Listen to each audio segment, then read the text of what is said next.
சுதந்திரமான பிளைன்ஃபீல்ட் கிறிஸ்தவ அறிவியல் தேவாலயத்திலிருந்து வாராந்திர பைபிள் பாடத்தை நீங்கள் கேட்கிறீர்கள். அது அமெரிக்காவின் பிளைன்ஃபீல்ட், நியூ ஜெர்சியில் அமைந்துள்ளது. மேலும் தகவலுக்கு எங்கள் வலைத்தளத்தை பார்வையிடவும். www.plainfieldcs.com. இது பாடம் ஞாயிற்றுக்கிழமை மே 3, 2026. தலைப்ப: நித்திய தண்டனை. கோல்டன் உரை. யோவான்: உலகத்தை ஆக்கினைக்குள்ளாக தீர்க்கும்படி தேவன் தம்முடைய குமாரனை உலகத்தில் அனுப்பாமல், அவராலே உலகம் இரட்சிக்கப்படுவதற்காகவே அவரை அனுப்பினார். பொறுப்பு ரீதியான வாசிப்பு. சங்கீதம். தேவனையே நோக்கி என் ஆத்துமா அமர்ந்திருக்கிறது, அவரால் என் இரட்சிப்பு வரும். அவரே என் கன்மலையும் என் இரட்சிப்பும் என் உயர்ந்த அடைக்கலமுமானவர், நான் அதிகமாய் அசைக்கப்படுவதில்லை. என் ஆத்துமாவே, தேவனையே நோக்கி அமர்ந்திரு, நான் நம்புகிறது அவராலே வரும். என் இரட்சிப்பும் என் மகிமையும் தேவனிடத்தில் இருக்கிறது, பெலனான என் கன்மலையும் என் அடைக்கலமும் தேவனுக்குள் இருக்கிறது. ஜனங்களே, எக்காலத்திலும் அவரை நம்புங்கள், அவர் சமூகத்தில் உங்கள் இருதயத்தை ஊற்றிவிடுங்கள், தேவன் நமக்கு அடைக்கலமாயிருக்கிறார். பாடம் பிரசங்கம். பைபிளிலிருந்து. சங்கீதம். கர்த்தரை துதியுங்கள், அவர் நல்லவர், அவர் கிருபை என்றும் உள்ளது. கர்த்தரால் சத்துருவின் கைக்கு நீங்கலாக்கி மீட்கப்பட்டு, கிழக்கிலும் மேற்கிலும் வடக்கிலும் தெற்கிலும் உள்ள பல தேசங்களிலுமிருந்து சேர்க்கப்பட்டவர்கள் அப்படிச் சொல்லக்கடவர்கள். அவர்கள் தாபரிக்கும் ஊரை காணாமல், வனாந்தரத்திலே அவாந்தர வழியாய் பசியாகவும் தாகமாகவும் ஆத்துமா தொய்ந்ததாகவும் அலைந்து திரிந்தார்கள்.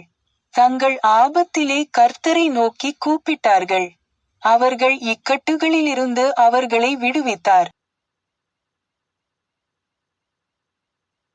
கொரிந்தியர். தேவனுடைய கிருபையை நீங்கள் விருதாவாய் பெறாதபடிக்கு உடன்வேலையாட்களாகிய நாங்கள் உங்களுக்கு புத்தி சொல்லுகிறோம். அனுக்கிரக காலத்திலே நான் உனக்கு செவி கொடுத்து, இரட்சணிய நாளிலே உமக்கு உதவி செய்தேன் என்று சொல்லியிருக்கிறாரே, இதோ இப்பொழுதே அனுக்கிரக காலம், இப்பொழுதே இரட்சணிய நாள். பிலிப்பியர். ஆதலால் எனக்கு பிரியமானவர்களே, நீங்கள் எப்பொழுதும் கீழ்ப்படுகிறபடியே, நான் உங்களுக்கு சமீபமாயிருக்கும் பொழுது மாத்திரமல்ல, நான் தூரமாயிருக்கிற இப்பொழுதும் அதிக பயத்தோடும் நடுக்கத்தோடும் உங்கள் இரட்சிப்பு நிறைவேற பிரயாசப்படுங்கள். தேவனே தம்முடைய தயவுள்ள சித்தத்தின்படி விருப்பத்தையும் செய்கையையும் உங்களில் உண்டாக்குகிறவராயிருக்கிறார். இராஜாக்கள். சீரிய ராஜாவின் படைத்தலைவனாகிய நாகமான் என்பவன் தன் ஆண்டவனிடத்தில் பெரிய மனுஷனும் எண்ணிக்கையுள்ளவனுமாயிருந்தான். அவனைக் கொண்டு கர்த்தர் சீரியாவுக்கு இரட்சிப்பை கட்டளையிட்டார். மகா பராக்கிரமசாலியாகிய அவனோ குஷ்டரோகியாயிருந்தான். சீரியாவிலிருந்து தண்டுகள் புறப்பட்டு இஸ்ரவேல் தேசத்திலிருந்து ஒரு சிறு பெண்ணை சிறைபிடித்து கொண்டு வந்திருந்தார்கள். அவள் நாகமானின் மனைவிக்கு பணிவிடை செய்து கொண்டிருந்தாள். அவள் தன் நாச்சியாரை பார்த்து, என் ஆண்டவன் சமாரியாவிலிருக்கிற தீர்க்கதரிசியினிடத்தில் போவாரானால் நலமாயிருக்கும், அவர் இவருடைய குஷ்டரோகத்தை நீக்கிவிடுவார் என்றாள். அப்பொழுது அவன் போய், இஸ்ரவேல் தேசத்து பெண் இன்ன பிரகாரமாய்ச் சொல்லுகிறாள் என்று தன் ஆண்டவனிடத்தில் அறிவித்தான். அப்படியே நாகமான் தன் குதிரைகளோடும் தன் இரதத்தோடும் வந்து எலிசாவின் வாசற்படியிலே நின்றான். அப்பொழுது எலிசா அவனிடத்தில் ஆள் அனுப்பி, நீ போய் யோர்தானில் 7 தரம் ஸ்நானம் பண்ணு, அப்பொழுது உன் மாம்சம் மாறி நீ சுத்தமாவாய் என்று சொல்லச் சொன்னான். அதற்கு நாகமான் கடுங்கோபங்கொண்டு புறப்பட்டுப் போய் அவன் வெளியே வந்து நின்று தன் தேவனாகிய கர்த்தருடைய நாமத்தை தொழுது தன் கையினால் அந்த இடத்தை தடவி இவ்விதமாய் குஷ்டரோகத்தை நீக்கிவிடுவான் என்று எனக்குள் நினைத்திருந்தேன். நான் ஸ்நானம் பண்ணிச் சுத்தமாகிறதற்கு இஸ்ரவேலின் தண்ணீர்கள் எல்லாவற்றை பார்க்கிலும் தமஸ்குவின் நதிகளாகிய ஆப்னாவும் பர்பாரும் நல்லதல்லவோ என்று சொல்லி உக்கிரத்தோடே திரும்பி போனான். அவன் ஊழியக்காரர் சமீபத்தில் வந்து அவனை நோக்கி, தகப்பனே, அந்த தீர்க்கதரிசி ஒரு பெரிய காரியத்தைச் செய்ய உமக்குச் சொல்லியிருந்தால் அதை நீர் செய்வீர் அல்லவா?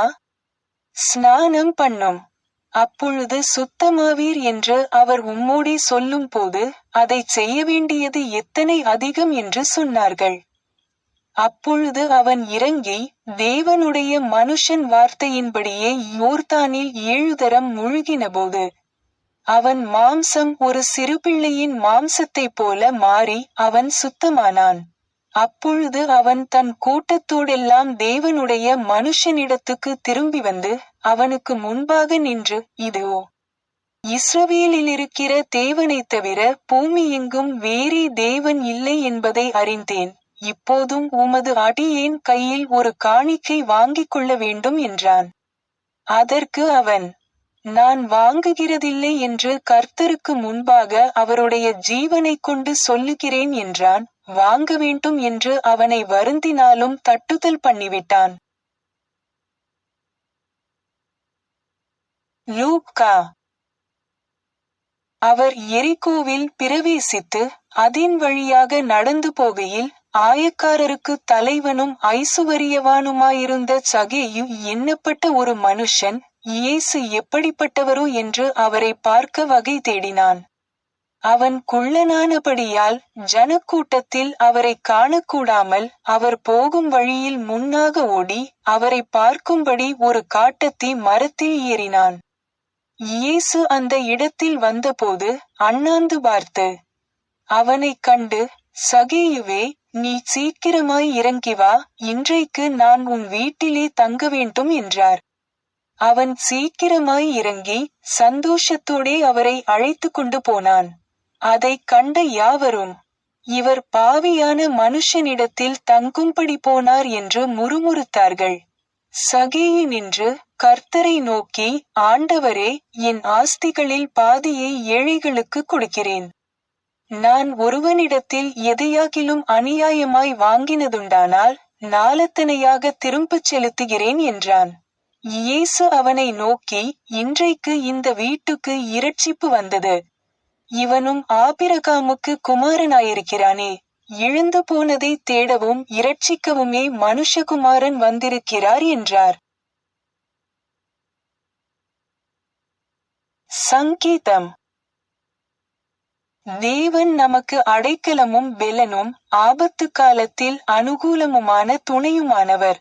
ஆகையால் பூமி நிலைமாறினாலும் மலைகள் நடுச்சமுத்திரத்தில் சாய்ந்து போனாலும் ஒரு நதியுண்டு. அதின் நீர்க்கால்கள் தேவனுடைய நகரத்தையும் உன்னதமானவர் வாசம் பண்ணும் பரிசுத்த ஸ்தலத்தையும் சந்தோஷிப்பிக்கும். தேவன் அதின் நடுவில் இருக்கிறார், அது அசையாது. அதிகாலையிலே தேவன் அதற்கு சகாயம் பண்ணுவார். நீங்கள் அமர்ந்திருந்து நானே தேவன் என்று அறிந்து கொள்ளுங்கள். ஜாதிகளுக்குள்ளே உயர்ந்திருப்பேன், பூமியிலே உயர்ந்திருப்பேன். சேனைகளின் கர்த்தர் நம்மோடிருக்கிறார். யாக்கோபின் தேவன் நமக்கு உயர்ந்த அடைக்கலமானவர். சங்கீதம். உன்னதமானவரின் மறைவிலிருக்கிறவன் சர்வவல்லவருடைய நிழலில் தங்குவான். நான் கர்த்தரை நோக்கி, நீர் என் அடைக்கலம், என் கோட்டை, என் தேவன், நான் நம்பியிருக்கிறவர் என்று சொல்லுவேன். அவர் உன்னை வேடனுடைய கண்ணிக்கும் பாழாக்கும் கொள்ளை நோய்க்கும் தப்புவிப்பார். ஏசாயா. ஆகையால் சேனைகளின் தேவனாகிய கர்த்தர் இவ்வாறு கூறுகிறார். சங்கீதம். அவன் என்னிடத்தில் வாஞ்சையாயிருக்கிறபடியால் அவனை விடுவிப்பேன், என் நாமத்தை அவன் அறிந்திருக்கிறபடியால் அவனை உயர்ந்த அடைக்கலத்திலே வைப்பேன். அவன் என்னை நோக்கிக் கூப்பிடுவான், நான் அவனுக்கு மறுஉத்தரவு அருளிச் செய்வேன். ஆபத்தில் நானே அவனோடிருந்து அவனை தப்புவித்து அவனை கனப்படுத்துவேன். நீடித்த நாட்களால் அவனை திருப்தியாக்கி என் இரட்சிப்பை அவனுக்கு காண்பிப்பேன். மேரி பேக்கர் எட்டி எழுதிய கிறிஸ்டியன் சயின்ஸ் பாடநூல் அறிவியல் மற்றும் ஆரோக்கியத்துடன் கீடூத்தி ஸ்கிரிப்ட்ஸிலிருந்து தொடர்புடைய பத்திகளை படிப்பேன். அறிவியல் மற்றும் ஆரோக்கியம். அவரை நம்புபவர்கள் படிப்படியாக தேவன் நமக்கு அடைக்கலமும் பெலனும் இக்கட்டில் மிகவும் உடனிருக்கும் உதவியும் ஆவார் என்பதை கண்டுகொள்வார்கள். உங்கள் இரட்சிப்பை நீங்களே தேடிக்கொள்ளுங்கள் என்பதே வாழ்வும் அன்பும் கோரும் கூற்றாகும், ஏனெனில் இந்த நோக்கத்திற்காகவே கடவுள் உங்களுடன் செயல்படுகிறார். மீட்பு, வாழ்வு, சத்தியம், அன்பு ஆகியவை அனைத்தையும் விட மேலானவை என புரிந்து கொள்ளப்பட்டு நிரூபிக்கப்படுகின்றன. பாவம், நோய், மரணம் அழிக்கப்படுகின்றன. பொதுவாக பொருள் சார்ந்த அமைப்புகளின் தவறுகளையும் அவற்றின் கோட்பாடுகள் சில சமயங்களில் தீங்கானவை என்பதையும் அவற்றின் ஏற்புகளை விட மறுப்புகளே சிறந்தவை என்பதையும் அனுபவம் ஆசிரியருக்கு நிரூபித்துள்ளது. எல்லா துரதிர்ஷ்டங்களும் கடவுளிடமிருந்தே வருகின்றன என்றும் மனிதர்கள் அவருடன் மோதத் தேவையில்லை என்றும் ஒருவனுக்கு உறுதியளித்து தீமைகள் அவனை வெல்லட்டும் என்று சொல்வீர்களா? ஒரு மருந்தாலோ அல்லது காலநிலையாலோ சரிசெய்ய முடியாவிட்டால் நோயாளிகளின் நிலைமை நம்பிக்கையற்றது என்று அவர்களிடம் சொல்வீர்களா? கொடிய வாய்ப்புகளிலிருந்து தப்பிக்க பொருள் சார்ந்த வழிகள் மட்டுமே ஒரே புகலிடமா? நல்லிணக்கத்தாலும் உண்மையாலும் அன்பாலும் எல்லா விதமான முரண்பாடுகளையும் வெல்வதற்கு தெய்வீக அனுமதி இல்லையா? காலம் நகர்ந்து செல்ல மனிதர்கள் நன்மை அல்லது தீமையை நோக்கி முன்னேறிச் செல்கிறார்கள். மனிதர்கள் முற்போக்காகச் செயல்படாவிட்டால் எல்லா தவறுகளும் அழிக்கப்படும் அல்லது சரிசெய்யப்படும் வரை கடந்த கால தவறுகள் மீண்டும் மீண்டும் நிகழும். தற்சமயம் தவறு செய்வதில் திருப்தி கொண்டிருந்தால் நாம் அதை வெறுக்க கற்றுக்கொள்ள வேண்டும். தற்சமயம் சோம்பலில் மனநிறைவு கொண்டிருந்தால் நாம் அதில் அதிருப்தி அடைய வேண்டும். துன்பத்தின் மூலமாகவோ அல்லது அறிவியலின் மூலமாகவோ மனிதகுலம் காலப்போக்கில் அல்லது விரைவிலேயே கடக்கப்பட வேண்டிய தவறை பற்றி உணர்ந்து கொள்ள வேண்டும் என்பதை நினைவில் கொள்ளுங்கள். இந்த கட்டளைகளை கேளுங்கள். ஆகையால் பரலோகத்திலிருக்கிற உங்கள் பிதா பரிபூரணராக இருப்பது போல நீங்களும் பரிபூரணராயிருங்கள். உலகமெங்கும் போய் சகல ஜீவராசிகளுக்கும் நற்செய்தியை பிரசங்கியுங்கள். வியாதியஸ்தர்களை குணமாக்குங்கள். இந்த கிறிஸ்தவ கட்டளை மனிதகுலத்தை கிறிஸ்தவ முயற்சிக்கு தூண்டுவதற்கு ஏன் மிக குறைந்த உத்வேகத்தையே அளித்துள்ளது? ஏனெனில் இந்த கட்டளை ஒரு குறிப்பிட்ட காலத்திற்கும் தேர்ந்தெடுக்கப்பட்ட சில பின்பற்றுபவர்களுக்கும் மட்டுமேயானது என்று மனிதர்கள் உறுதியாக நம்புகிறார்கள். இந்த போதனையானது சிலர் இரட்சிக்கப்படவும் மற்றவர்கள் சபிக்கப்படவும் தேர்ந்தெடுக்கப்படும் பழைய முன்னிர்ணய கோட்பாட்டை விடவும் மிகவும் தீங்கானது. மனிதனால் உருவாக்கப்பட்ட கோட்பாடுகளால் உண்டான மனிதர்களின் மந்த நிலை தெய்வீக அறிவியலின் கட்டளைகளால் உடைக்கப்படும்போது இது அவ்வாறே கருதப்படும். இந்த கட்டளைகளை கேளுங்கள். ஆகையால் பரலோகத்திலிருக்கிற உங்கள் பிதா பரிபூரணராக இருப்பது போல நீங்களும் பரிபூரணராயிருங்கள். உலகமெங்கும் போய் சகல ஜீவராசிகளுக்கும் நற்செய்தியை பிரசங்கியுங்கள். வியாதியஸ்தர்களை குணமாக்குங்கள். நமது ஆண்டவர் தமது அங்கீகரிக்கப்படாத மகத்துவத்தின் ஏளனத்தை சாந்தமாக எதிர்கொண்டார். அவர் பெற்றதைப் போன்ற அவமானங்களை கிறிஸ்தவத்தின் இறுதி வெற்றி வரை அவருடைய சீடர்கள் சகித்துக் கொள்வார்கள். அவர் நித்திய கணங்களை வென்றார். அவர் உலகத்தையும் மாம்சத்தையும் எல்லா பிழைகளையும் வென்று அவற்றின் அற்பத்தன்மையை நிரூபித்தார். அவர் பாவம், நோய் மற்றும் மரணத்திலிருந்து முழுமையான இரட்சிப்பை உண்டாக்கினார்.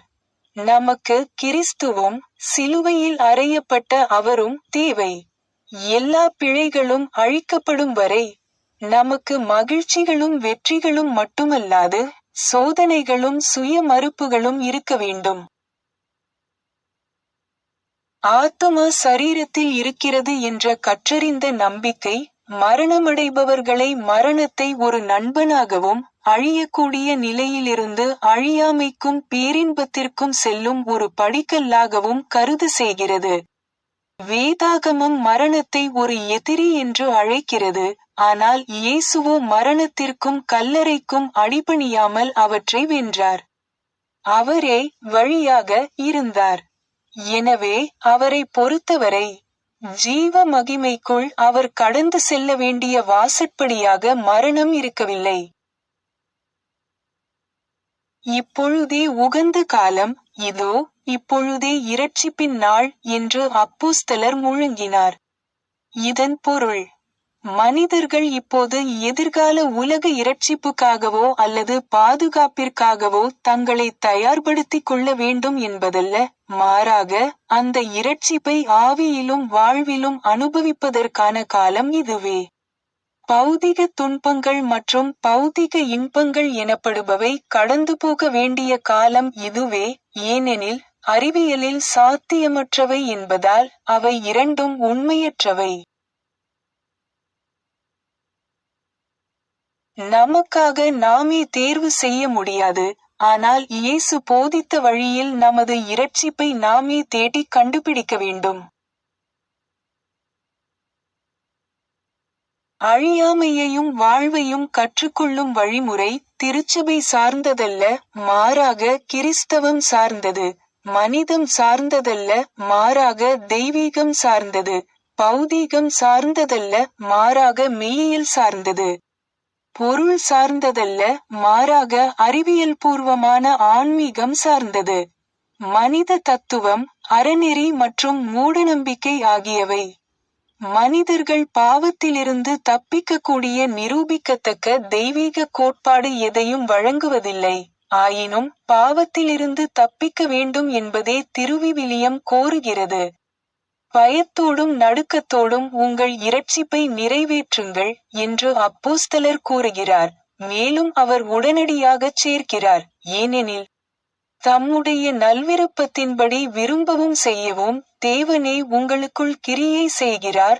பிலிப்பியர் நள்ளிரவு 2:12 13. சத்தியம் இராஜ்யத்தின் திறவுகோலை வழங்கியுள்ளது. மேலும் இந்த திறவுகோலை கொண்டு கிறிஸ்தவ அறிவியல் மனித புரிதலின் கதவை திறந்துள்ளது. யாரும் பூட்டை திறக்கவோ அல்லது வேறு கதவின் வழியாக நுழையவோ முடியாது. சாதாரண போதனைகள் பொருள் சார்ந்தவையே தவிர ஆன்மீகமானவை அல்ல. கிறிஸ்தவ அறிவியல் ஆன்மீக மற்றும் தெய்வீகமானவற்றை மட்டுமே போதிக்கிறது, மனிதத்தன்மை வாய்ந்தவற்றை அல்ல. கிறிஸ்தவ அறிவியல் பிழையற்றது மற்றும் தெய்வீகமானது. மனிதனின் பொருள்கள் பற்றிய உணர்வு மனிதத்தன்மையால் பிழைபடுகிறது. தியோசபி, ஆன்மீகவாதம் அல்லது ஹிப்னாட்டிசம் போன்றவற்றை ஏற்றுக்கொள்பவர்கள் தங்கள் பொய்யான நம்பிக்கைகளை தவிர்ப்பவர்களில் சிலரை விட மேலான இயல்புகளை கொண்டிருக்கக்கூடும். எனவே எனது போராட்டம் தனிநபருடன் அல்ல, மாறாக அந்த பொய்யான அமைப்புடன்தான். நான் மனிதகுலத்தை நேசிக்கிறேன், தொடர்ந்து உழைத்து பொறுமையுடன் இருப்பேன். ஆரோக்கியம், தூய்மை மற்றும் சுயதியாகம் ஆகியவற்றை வெளிப்பாடுகளாக கொண்ட உண்மையான ஆன்மீகத்தின் அமைதியான, வலிமையான நீரோட்டங்கள். பௌதிக வாழ்வின் நம்பிக்கைகள் ஒரு அப்பட்டமான திணிப்பு என்று புலப்படும் வரையிலும், பாவம், நோய் மற்றும் மரணம் ஆகியவை தெய்வீக ஆவியின் அறிவியல்பூர்வமான நிரூபணத்திற்கும் கடவுளின் ஆன்மீக பரிபூரண மனிதனுக்கும் நித்திய இடம் கொடுக்கும் வரையிலும் மனித அனுபவத்தை ஆழப்படுத்த வேண்டும்.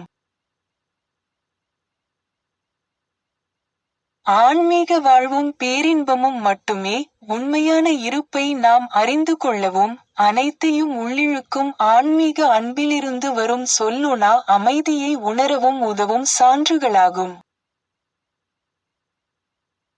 கிறிஸ்தவ விஞ்ஞானத்தின் வழியை நாம் கற்று, மனிதனின் ஆன்மீக இருப்பை உணரும்போது, கடவுளின் படைப்பையும், பூமி, விண்ணகம் மற்றும் மனிதனின் அனைத்து மகிமைகளையும் நாம் கண்டு அறிந்து கொள்வோம். சர்ச் கையேட்டில் கொடுக்கப்பட்டுள்ளபடி மேரி பேக்கர் எட்டியின் 3 தினசரி கடமைகளை இப்போது படிப்பேன். தினசரி ஜெபம். ஒவ்வொரு நாளும் ஜெபிப்பது இந்த திருச்சபையின் ஒவ்வொரு உறுப்பினரின் கடமையாகும். உம்முடைய ராஜ்யம் வா, தெய்வீக சத்தியம், வாழ்க்கை, அன்பு ஆகியவற்றின் ஆட்சி என்னுள் நிலை பெறட்டும். எல்லா பாவங்களையும் என்னிடமிருந்து விலக்கட்டும்.